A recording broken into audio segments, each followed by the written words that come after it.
What did you assume was exaggerated until you experienced it? My sister was addicted to prescription painkillers. She was so addicted that she was arrested for writing fake prescriptions. As a result of her arrest, she couldn't attend my wedding because it was out of state, and she was placed under house arrest for her crime. I figured that she, and people like her, were just weak-willed, depressed, and looking for an escape.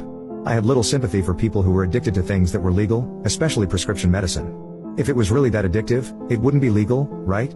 It's not like it's cocaine, meth, or other hard drugs. They're just painkillers. But I was dead wrong. When I was 27, I pulled a muscle in my back. It was so painful that I couldn't walk straight.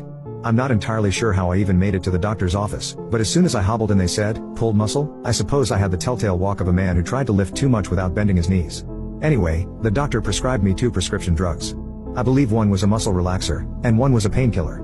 I recognized the names as soon as he said them. I knew these were some of the things my sister was addicted to. Knowing this medicine is what my sister frequented, I was hesitant at first. However, I was in so much pain that I couldn't bear it any longer. So within 30 minutes of getting home and taking the first pills, I could see why she was addicted to them. I didn't judge her and anyone else who was addicted to them as weak-willed anymore. I remember lying on my bed, after being in intense pain for a day, and suddenly feeling great. Not just the muscle pain, but every physical and emotional pain I had seemed to disappear. The stress of work, bills, and being a husband and father just went away. The bed felt like a cloud, and I felt like I was floating. I was so happy. When the first round of pills started to wear off after a few hours, I started to get depressed.